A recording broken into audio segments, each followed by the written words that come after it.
On Fine People YouTube, you are back with the Real PG, bringing you another MLB player prop video for today, Monday, June the 12th. Before we get into the video, if I could please ask you guys to just smash that like button, and if you have not yet got subscribed, make sure to get subscribed to the channel for daily updates. Alright, if you have not gotten to Sleeper, real quickly would like to talk about them. So Sleeper is a new app for daily stuff. They've been around a long time for season-long sports, daily fantasy, stuff like that. But Sleeper basically is everything Prize Picks and sites like Prize Picks wish they could be. Sleeper offers basically every line that you can get on your bigger sports books. I prefer to use Pinnacle for everything, as they are a leading sports book in taking action. They are leaders in line movements, so you will see your line movements first over on Pinnacle most of the time.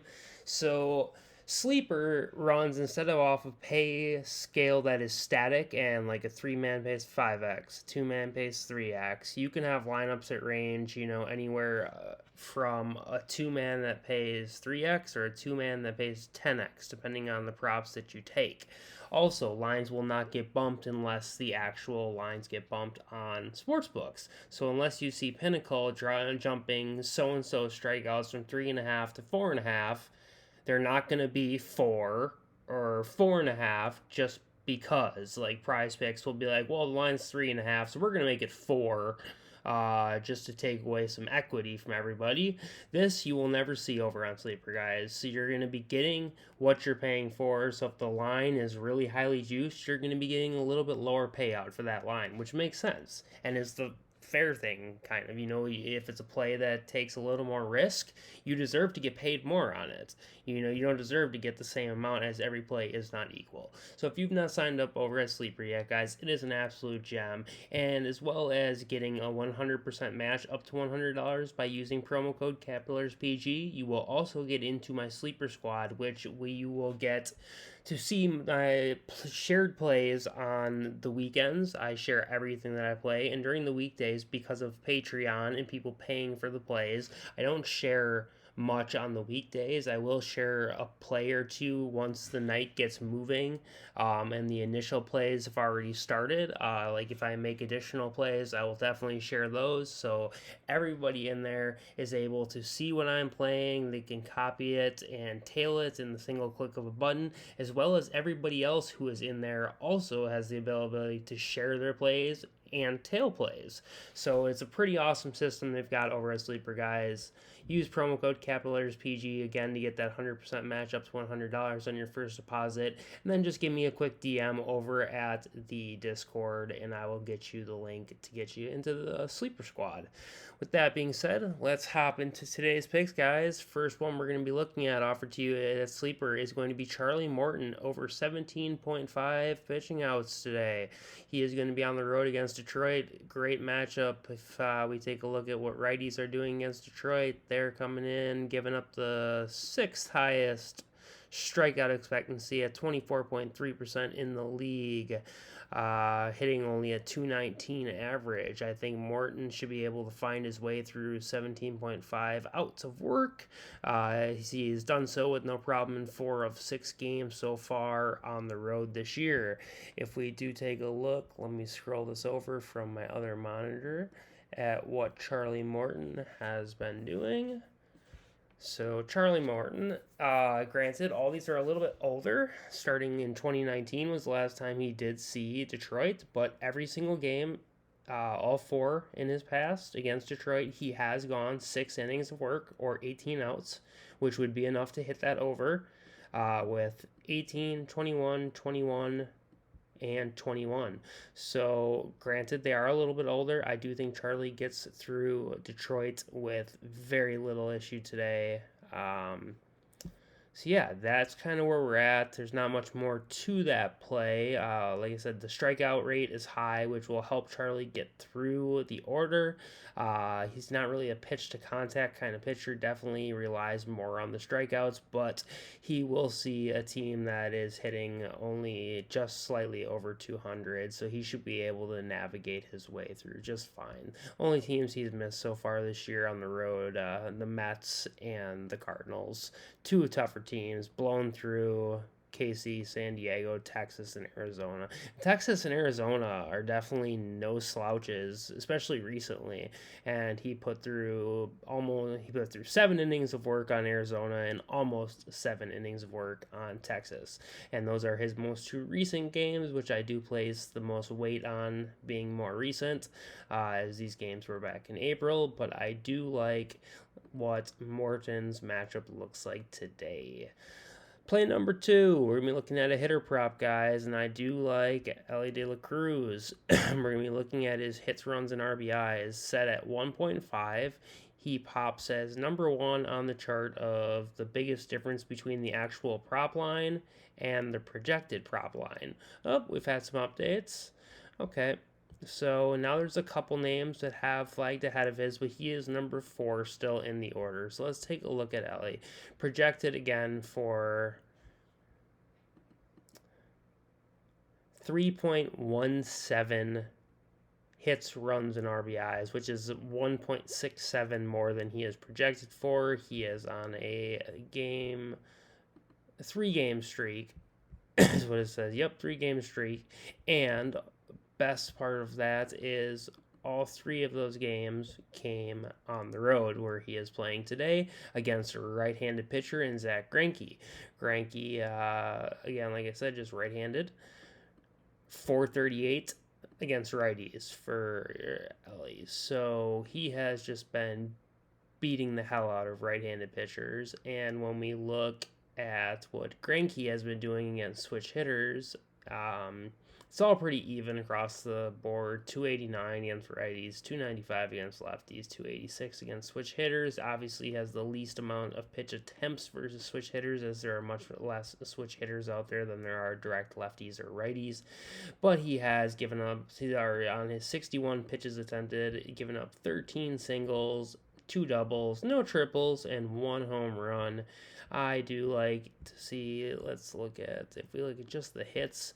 So Elly's been getting at least 1 hit per game. He's cleared the line in the most recent game against St. Louis in hits alone. If we look at the RBIs, in all but 1 game on the road, he has had at least an RBI, and he's had a run in all 3. So he's had at least a hit in all 3 games, and he's had at least 1 run in all 3 games.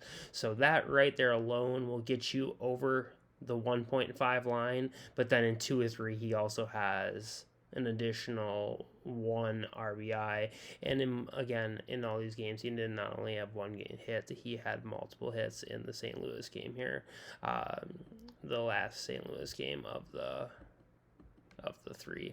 So I think this is a pretty clear over today, as the line is very, very low. They don't have the 0.5 hits, otherwise that would be my obvious go-to. So we're going to be looking at the 1.5 hits, runs, and RBIs, and that's going to be play number 2 today. So I like that pairing with Charlie Morton, that 2-man. I can take a look and tell you right now, if you are running that today, you would be looking at a line of, let me just find the Atlanta game quick. All right. So with 17.5 outs for Charlie Morton and 1.5 hits, runs, and RBIs for Elly De La Cruz, we would be looking at a 2.5x payout. Therefore, you bet $10 to get $25, a $15 profit on this 2-man at a simple $10 bet. If you were to make this a $100 bet, you'd be looking at, again, $150 in profit. So depending on what your unit size is, I think this is a very secure 2-man to run. So with that being said, guys, that's what I'm going to leave you with. Also, real quickly, did want to touch on the NBA Finals tonight. Good luck, Denver. Couple quick props. I'm not going to go into them at all as far as details of why I'm taking them, but a couple quick props that I do think are as close to guarantees to hitting as you're going to get in a sports prop. But I do like, we will quickly touch on this, I guess, now that I've brought it up. I do like, there's 3 plays really. I do like the rebounds for, most importantly, I like the rebounds for KCP. been crushing. As you can see, this is his overall throughout the playoffs. I like that a lot. And I like Bruce Brown's threes. So KCP, though, first and most importantly, is projected to go over his line at 3.11 total projected today. Like we've seen, he has hit three in almost every single game. I do like Bruce Brown's three-pointers. He comes in at the most under-projected, coming in at 1.31 with a 0.81 difference, minus 225 to the over in a four-game streak. Looking fabulous as well. Cannot argue with that play. Only issue is they are on the same team. So I mixed a lot of these with Charlie Morton. You can wait. The other play that I did have some interest in was Jokic over his rebounds, which he did really get me on last time, but there was foul trouble in that game, which is kind of rare. So this one has been not nearly as clean, as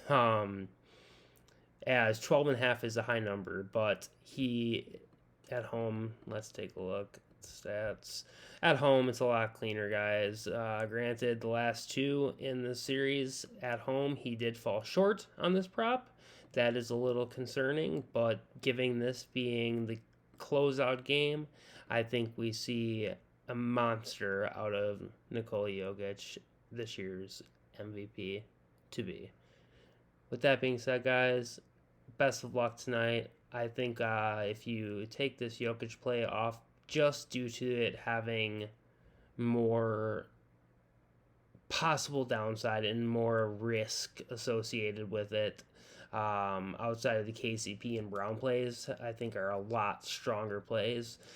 So those two you can mix with the two MLB plays and make a very solid four-man. And I could tell you real quick what that four-man would pay you if you decided to go that route. So you could take Bruce Brown's threes and then take KCP over 2.5 rebounds, and you'd be looking at a 5.73 payout. So on $10, you'd be looking at a $57 payout, $47 in profit off a very clean four-man with some pretty damning numbers, and the stats are big time in the direction that we need them. So I think it's a very, very clean four-man for you guys. If you want to break it up and go 2 and 2, you can certainly do that for a little bit more safety and a higher risk-reward ratio, just given that two-mans are more natural, have a higher ability to hit, have a higher percentage chance to hit than a four-man does, despite I think both these two-mans having pretty equal upside. You can't play the two basketball plays on their own because they're on the same team, so you do have to mix it with something, whether you prefer Ellie, whether you prefer Morton, that is up to you. Whether you prefer something else, you can certainly mix it with, but I think those two basketball plays are, like I said, as close to a for sure thing as you're going to get in sports. So again, with that being said, guys, if you're tailing, wish you the best of luck today, and peace.